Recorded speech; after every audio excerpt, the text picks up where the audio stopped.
잡지 가운데 미국의 시애틀에 있는 워싱턴 주립대학이라고 있습니다. 저도 이번에 안식년 때 가봤어요. 빌 게이트가 그쪽에 사업하는데 어마어마한 돈을 그곳에 내서, 야, 정말 웬만한 도시 같아요. 호수로부터 시작돼서 건물들이 엄청 들어가서 찾지를 못할 정도로 커요. 그 학교 교수였던 박석진 교수님이 미국에서 보았던 TV 프로그램을 이렇게 써서 뭡니까? 잡지에다가 기고를 했습니다. 그 내용은 다음과 같습니다. 그 미국 TV 가운데 이 저지라는 게 있어요. 심판이라는 거예요. 심판. 우리나라도 이렇게 옛날에 사랑과 전쟁해가지고 실화를 재판장에서 벌어지는 것들을 이렇게 여러분 드라마로 한 거 있잖아요. 이 영화예요. 근데 내용은 제목이 뭐죠? 로버트 프랭클린이라는 흑인 판사가 재판을 내리는 거예요. 근데 기절초풍할 노릇이에요. 원고는 누구냐? 자식들이고, 피고는 누구냐? 개예요, 개. 멍멍 개예요. 왜 그러냐? 이 집의 어머니가 65살 되시는 어머니가 세상을 떠나기 전에 마지막으로 이 비디오를 통해 유언을 했어요. 어마어마한 부자인 남편 세상 떠나고 어머니가 마지막 비디오를 통해서 자식들한테 유언을 남겼습니다. 상속에 대한 유언입니다. 그러면서 이렇게 했습니다. 내가 가지고 있는 개는 1억 5,600만 불을 이 개 프레드릭 3세에게 이걸 물려준다. 개가 살판 났어요. 여러분, 이 돈으로 따지면 우리나라 돈 한 1,700억 정도 되는 거예요. 놀라지 않죠, 여러분들? 내 돈 아니니까는요. 개한테 1,700억을 물려준다는 거예요. 박자가 맞아야지 은혜인데. 그 다음에 개를 관리하는 그 관리인한테는 매년마다 1년에 한 번 연봉을 주는데 얼마요? 5만 불. 한 500만 원 정도 되는 걸 준다는 거예요. 그러면서 아들에게는 100만 불을 준다는 거예요. 그러니까 11억 정도 되지요. 그러면서 그 다음에 어머니가 이렇게 나 정신 나갔다고 말하지 말아라. 나 제정신이다. 실성했다고 말하지 말아라. 이건 내 유언이다. 이렇게 말했어요. 만약에 아들이 이 100만 불을 줄다고 그러는데 불평하거나 원망하면은 단 1불만 줘라. 이렇게 했다는 거예요. 근데 부모님 돌아갔어요. 아들이 뚜껑이 열렸어요. 그래가지고 이 개한테 고소를 한 거예요. 웃기는 얘기 아니에요, 여러분. 그래서 재판이 벌어지는데 이 재판 벌어지는 것을 이 영상에 나와서 피고인이, 개를 변호하는 피고인이 이렇게 말하는 겁니다. 그 아들한테 증인석에서 얘기해요. 아들, 어머니가 왜 이렇게 이 얘기하는지 아시오? 어머니가 노년에 망령이 들어서 그래요. 이 아들이 그러는 거예요. 어머니가 노년에 치매가 걸렸어요. 아들이 그러는 거예요. 그러니까 이거는 불법입니다. 그러니까 변호사가 질문을 던져요. 그러면 어머니 생신이 언제인지 알아요? 그러니까 아들이 가을인가 겨울인가, 그러니까 며느리가 그 아래 앉아있다가 며느리가 손들고 10월 28일 그러는 거예요. 며느리가요. 그러니까는요, 아들이 10월 28일이요 내가 깜빡했어요. 그러니까는 변호사가 1월 26일이에요 얼마나 부끄러워요. 그러면서 며느리를 올려 세워놨더니 며느리가 뭐라고 대답했냐면은, 나는 어머니하고 얼마나 친하고 친자매처럼 지내요. 뻔뻔하게 그래요. 얼마나 친하게 지내는 줄 알아요? 어머니가 실성한 거예요. 이러는 거예요. 나는 파리에 가서 디자이너예요. 그게 뭐가 필요해요, 여기에 지금이요. 재판관이 잘 듣고 나서 로버트 프랭클이라는 사람이 마지막 판결을 이렇게 내렸습니다. 아들은 고인의 유언에 따라 1달러만 상속합니다. 빵빵빵. 쌤통이죠. 왜요? 불평하면은, 원망하면은 11억 못 받고 1불 준다고 그랬거든요. 끝까지 불평했어요. 그래서 일부를 받았대요. 끝! 이게 내용이에요. 제가 서론의 오보이주의를 맞이해서 왜 이런 참 쓸쓸하고 참 찝찝한 얘기를 드릴까요? 여러분, 요즘 세상에 개보다도 못한 사람이 있어요. 개는 은혜를 알아요. 개는 은혜를 갚아요. 근데 사람은 죄송합니다. 재산 때문에, 여러분 형제 때문에 원수되는 집이 너무너무 많아요. 은혜를 잃어버리는 사람이 너무나 많아요. 이거는 남의 얘기가 아니라 우리들의 얘기예요. 사랑하는 성도님들, 저는 오보이주의를 맞이하여 오늘 하나님께서 우리에게 모세를 통하여 10가지의 계명을 주셨습니다. 1계명부터 4계명까지는 하나님을 잘 섬기라라는 법입니다. 5계명부터 10계명까지는 인륜입니다. 인간끼리 잘 사랑하라는 거예요. 그 가운데 가장 으뜸되는 첫 번째가 뭐예요? 약속 있는 첫 계명이 뭐예요? 내 부모를 공경하라예요. 살인하지 말라, 간음하지 말라, 도둑질하지 말라, 탐내지 말라. 이 모든 것보다 가장 우선되는 게 뭐냐? 내 부모를 어떻게 하라고요? 공경하라는 말이에요. 한번 따라할까요? 내 부모를 공경하라. 여러분이 공경이라는 말의 히브리어의 뜻은 카바드라는 뜻입니다. 더 쉽게 말하자면 카바드라는 말은 내 부모를 무겁게 여겨라. 더 쉽게 말하자면 부모를 우선으로 알라는 거예요. 부모님을 무겁게, 소중하게, 귀한 분으로 알라고 성경은 가르치고 있어요. 원어의 더 재미있는 뜻은 이 카바드라는 말의 이 파생어 가운데 하나가 긍지예요. 부모님을 긍지로 여기며 부모님을 귀하게 하려는 거예요. 일본에 여행을 해보면은 일본 사람들은 여러분 아세요? 장인정신이라는 것이 있어요. 시계를 만들면 시계를 몇 대 자손들이 해요. 그 명문대학, 동경대학 나와도 아버지가 우동을 만든다. 그 우동 가게에서 5대째 써붙여요. 5대째 우리는 우동 장수합니다. 그러니까 명품이 나오고 아세요? 아주 멋진 맛이 나온다는 거예요. 이 땅에 살아가면서 내 부모를 존귀히 여기지 못하는 사람, 이 땅에 살아가면서 내 일들을 귀하게 여기지 못하는 사람, 어리석은 사람이에요. 어저께 결혼식이 있었습니다. 제가 주례했습니다. 아마 제가 목회하면서 늘 우리 성도들한테 드리는 얘기예요. 여러분 인생을 잘 사세요. 옆에 사람하고 인사합시다. 인생을 좀 잘 사세요. 시작. 무슨 말인 줄 아세요? 장례식 터졌는데도요, 아무리 목포, 순천 멀어도요, 잘 산 사람은요, 우리 교인들이 많이 가요. 어떤 사람이요? 그 굳은 자리, 어려운 자리 내가 많이 찾아다녀요. 못 가면 내가 조의금, 축의금이라도 보내요. 이게 잘 사는 거예요. 근데 어떤 사람은 안면보수 딱 해버려요. 그죠? 내가 제일 곤란하게 하면 나 좀 곤란하게 하지 말아요. 우리 교육자들 생으로 고생해요. 어디 가야 될 텐데 잘못 살았어요. 나는 가본 적이 없어요. 근데 결혼식 하는데 안 갈 수 있어요? 그러니까 누가 가요? 목사, 부목사, 목사 사모, 부목사 사모, 우리 고생해요. 이거 잘 명심해요. 사실 인생은 품앗이에요.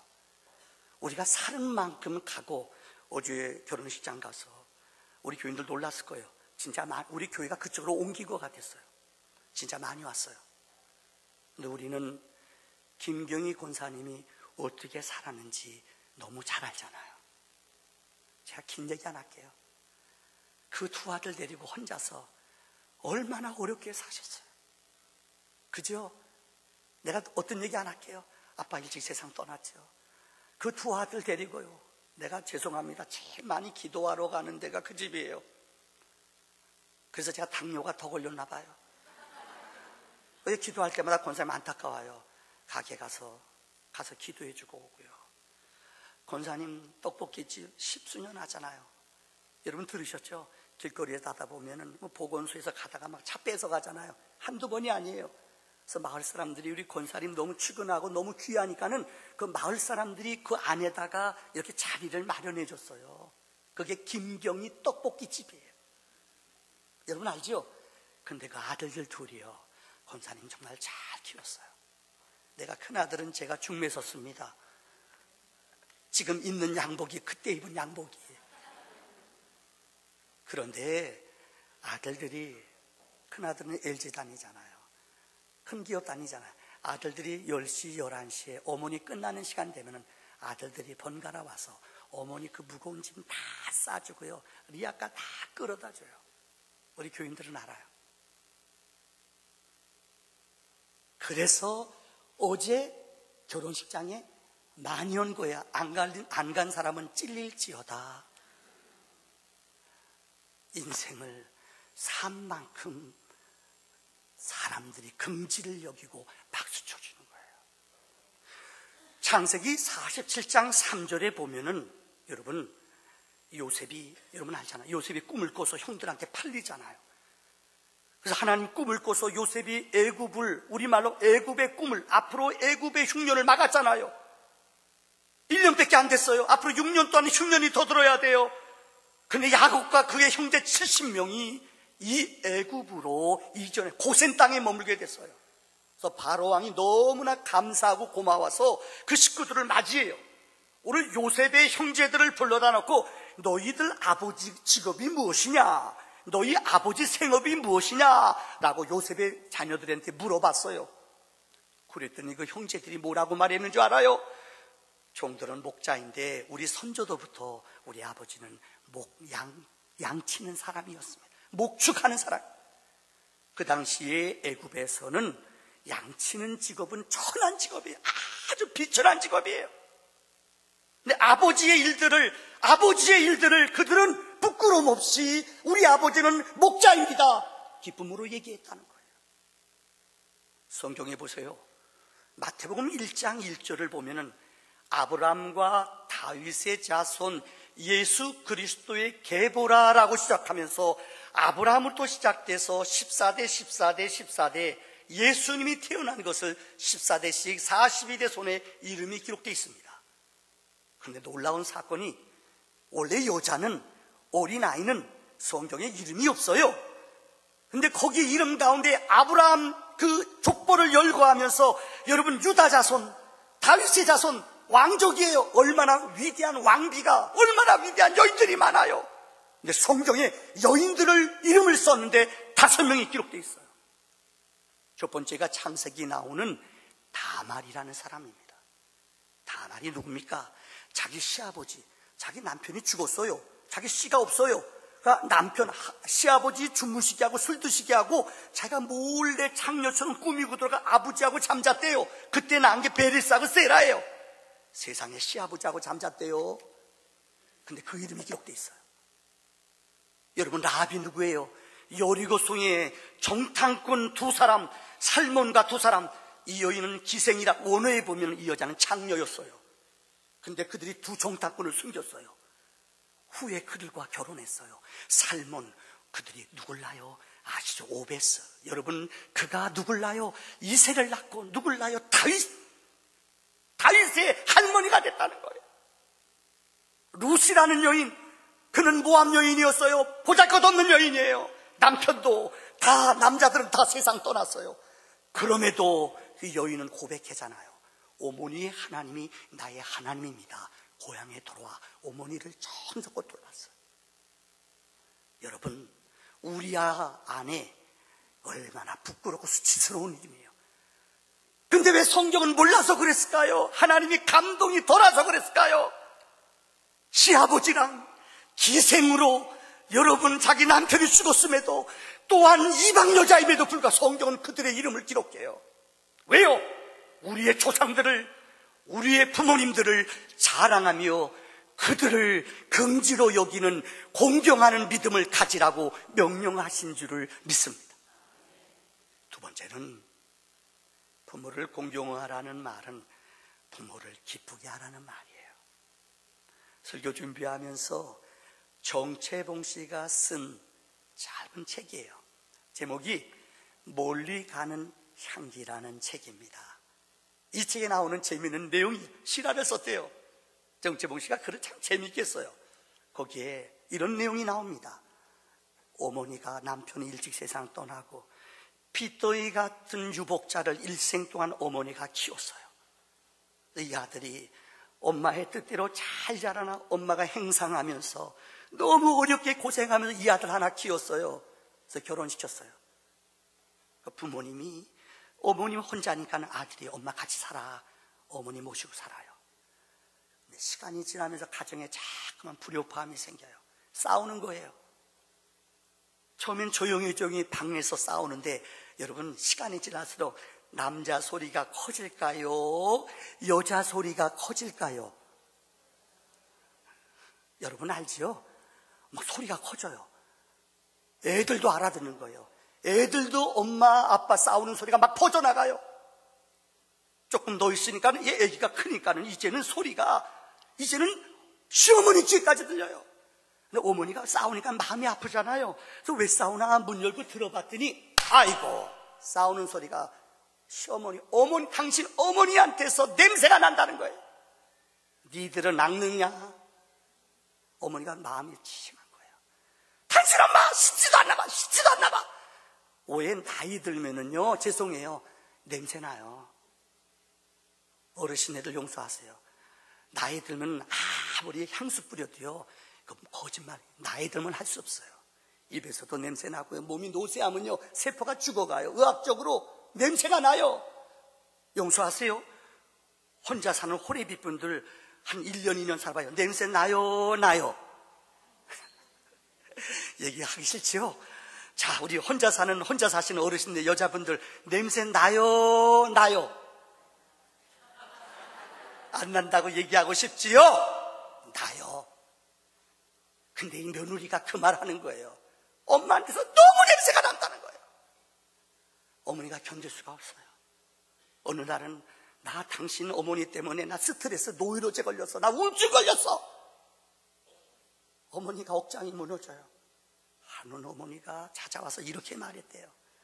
얘들아, 아들아, 며느리야, 내가 몸이 너무 힘든데 어머니가 내가 좀 이젠 자유롭게 내가 바깥에 나가 좀 살고 싶다.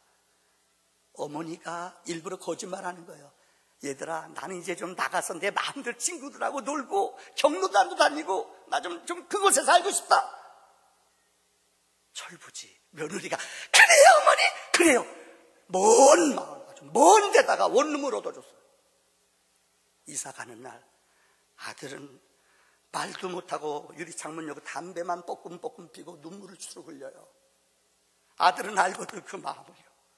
며느리는 신났어요.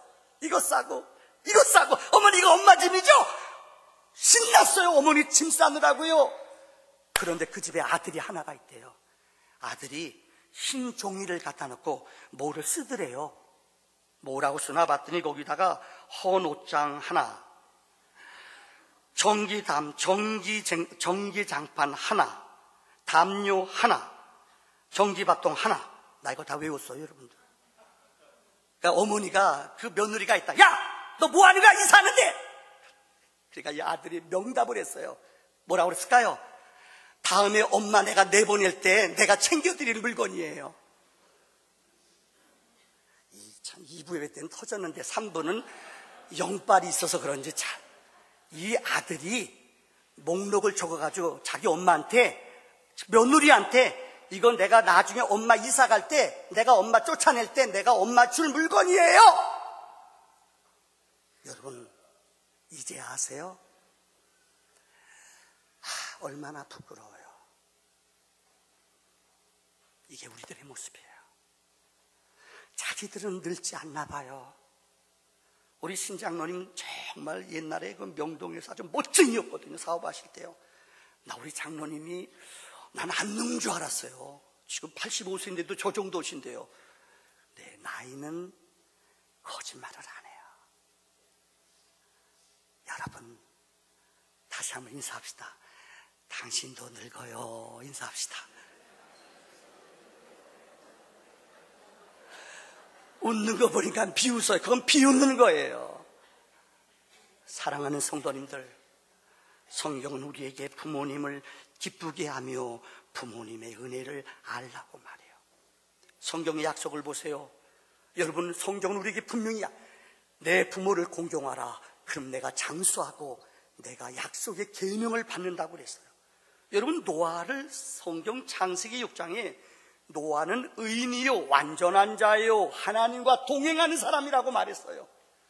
근데 그런 노아도 실수해요. 성경에 보면 노아의 방주에 8명이 살았잖아요. 그 후에 그는 포도주를 만들어 술 취해서 옷 다 벗어버렸어요.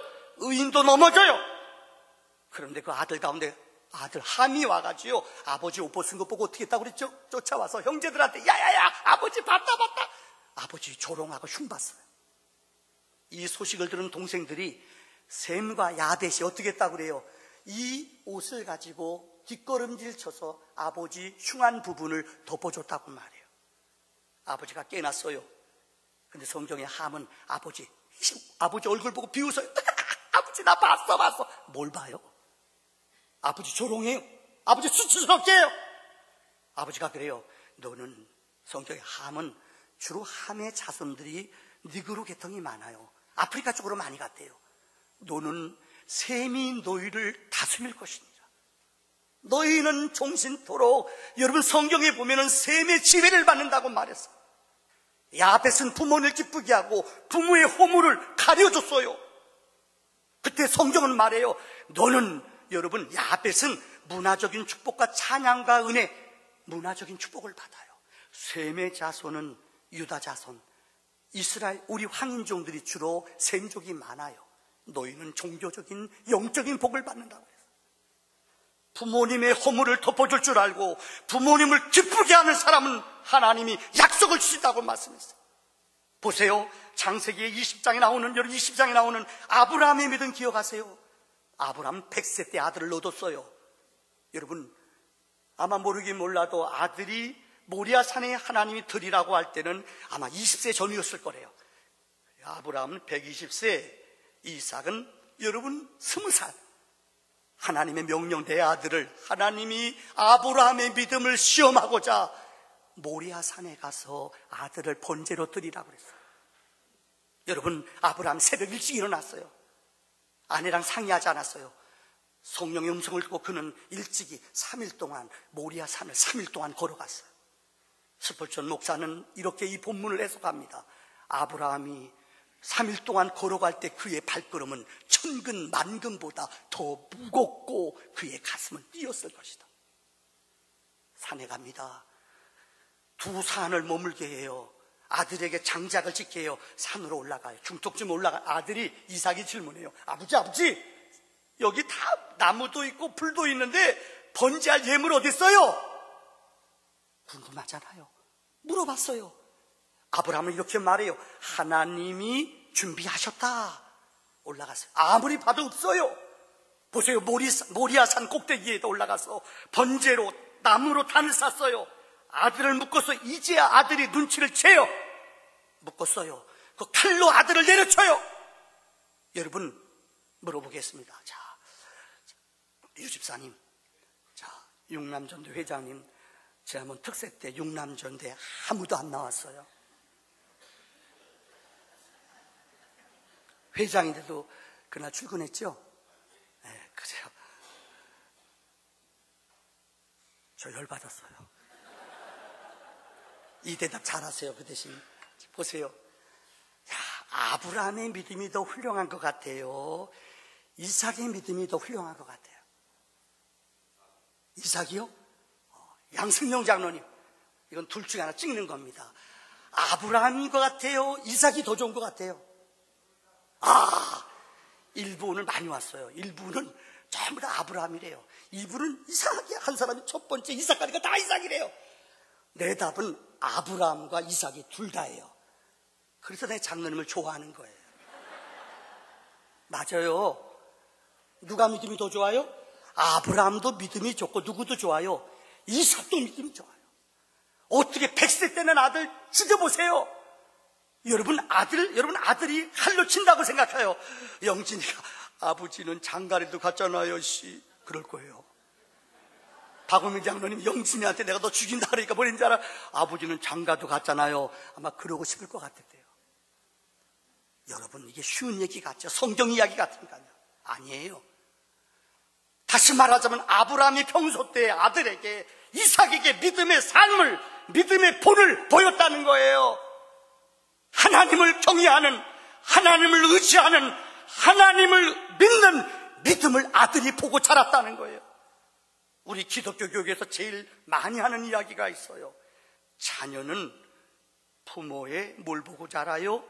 뒷 모습을 보고 자라요. 아버지가 하는 믿음, 아버지가 하는 삶을 보고 배웠기 때문에 이삭은 끝까지 순종했다는 거예요. 그것도 마찬가지입니다. 이제 말씀을 정리하려고 합니다. 저는 여러분에게 이번 주 설교를 준비하면서 인터넷에서 찾아낸 책 하나를 소개하고 말씀을 마치려고 합니다. 이런 얘기 들어보셨죠? 요즘 사람들이 많은 얘기를, 이런 얘기를 해요. 아들들은 희미한 옛사랑의 추억, 이게 아들이래요. 며느리는 가까이 하기에 너무나 먼 당신. 딸은 뭘까요? 그래도 그대는 내 사랑. 딸만인 난 분들 보기, 우리 장로님도 우리가 아들들은 둘 다 낳았잖아요. 근데 딸들은 미국에서 이거 온다는 거 어려워요. 실업자 아니에요. 이 딸들밖에 없어요. 왜요? 딸은 그래도 내 사랑이에요. 효도별곡이라는 조영란 분이 쓴 책에 나오는 내용이에요. 이런 내용입니다. 효도별곡이라는 책자가 있는데, 이 조영경이라는 사람이 쓴 책의 내용인데, 제가 좀 다 읽는 게 사실 그 감정을 그대로 전할 수 있어요.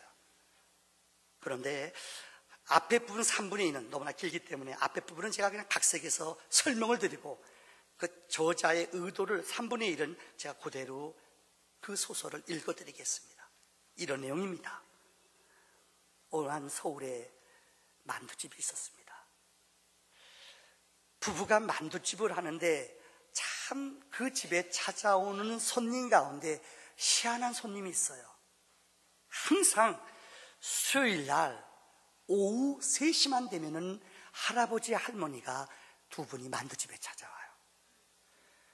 더 이상한 것은 항상 할아버지가 먼저 들어와서 기다려요. 그럼 할머니가 5분 10분 그 정도 있다가 할머니가 들어오셔요. 그래서 만두집 하는 이 두 부부가 별의별 상상을 다 해봐요. 아, 저 두 분들은 불륜인가 보다. 그러니까 저렇게 따로따로 들어오지. 근데 이상하더래요. 불륜치고는 딱 1인분 시켜놓고 둘이 앉아가지고요, 서로 손을 조물락조물락, 할아버지 할머니가 이상하잖아요. 서로 만지면 눈빛, 가끔가다 눈물도 흘리시고. 아, 불륜이 아니라 저분들은 옛날의 첫사랑이구나. 50년 만에 첫사랑 찾아서 둘이서 너무 반가워서 부부, 남편, 부인이 있으니까 둘이서 만자가 둘이서 숨어가지고 여기서 손잡고 그냥 보고 이렇게 생각했대요. 근데 이상하대요. 항상 수요일날. 근데 신비한 것은 비가 오거나 눈이 오는 날은 항상 할머니가 먼저 오더래요. 할아버지를 기다리더래요. 이상했대요. 왜 그런가? 부부는 아닌 것 같아요. 불륜 아닌 것 같아요. 근데 어느 날은 수요일 날, 날씨가 안 좋은 날, 할머니가 먼저 와 기다리는데 할아버지가 들어오셨어요. 만두 1인분을 시켜 그날은 이상하게 만두를 안 드시더래요. 이야기를 서로 안 해요. 그냥 눈물만 쭉쭉 흘리더래요. 이상하더래요. 그러더니 이 할아버지가 할머니를 옆에 가서 이렇게 스킨십을 하면서 안아주더래요. 안아든 짓을 하더니 이상하다, 왜 그럴까? 그런데 할머니가 할아버지 품에 안겨 그날은 그렇게 많이 우시더래요. 그리고 일어나 나가는 그날은 만두를 시켰는데 하나도 안 드시고 두 분이 울다가만 이렇게 안고 나갔어요. 근데 그 다음 수요일 날 오지를 않으시더래요. 또 2주가, 한 달이 지났는데도 수요일 날 오후 3시에 오질 않더래요. 2달이 지났는데 그때 문을 삐그덕 3시에 봤더니 할아버지가 들어오시더래요.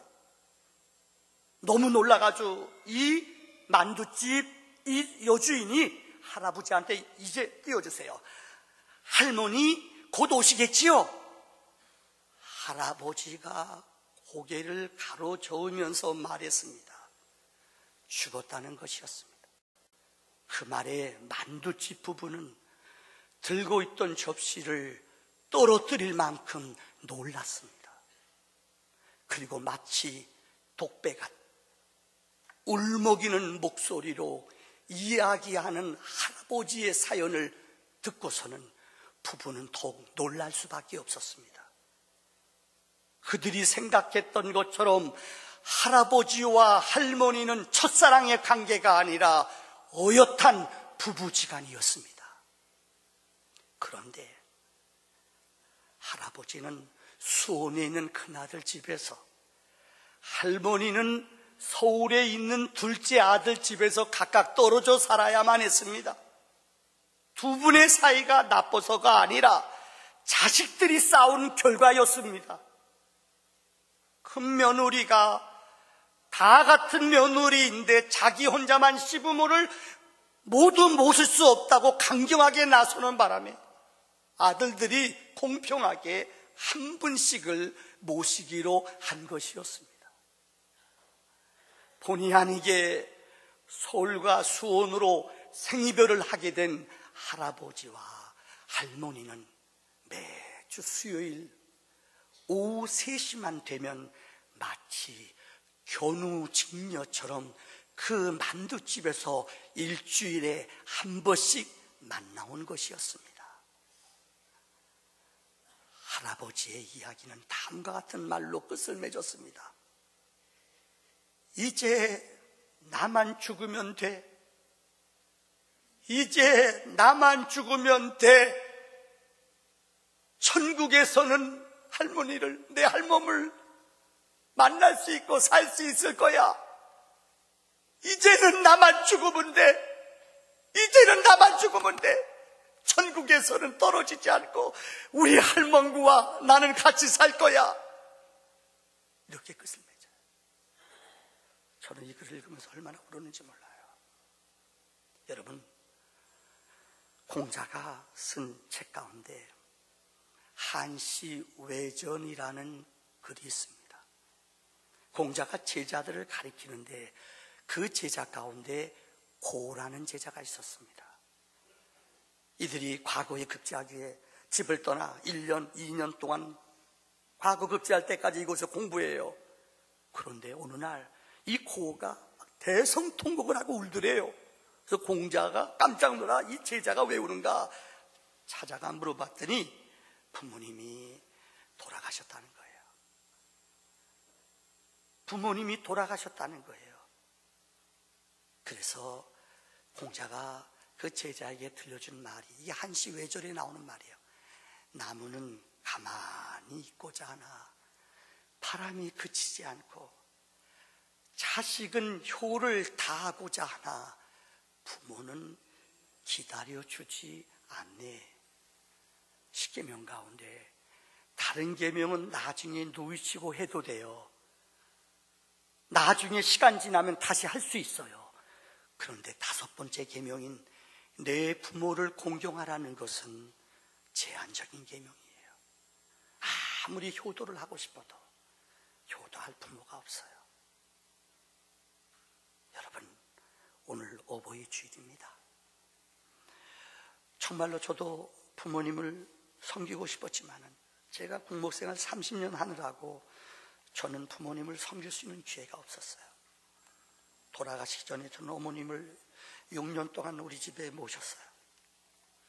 마지막 여러분의 사랑 속에 어머님을 천국에 보냈어요. 아무리 부모님을 모시고 싶어도 이제는 부모님이 계시지가 않아요. 늘 제가 설교 끝날 때마다 들려주는 시가 있지요. 반좀 좋은 감이 좋아도 보일세라. 유자 아니어도 품은죽하다마는 부모가 반길이 없으니 이를 서로 하노라. 후회 없는 믿음의 삶이 되기를 주의 이름으로 축원합니다. 함께 우리 기도합시다. 오늘 말씀을 기억하면서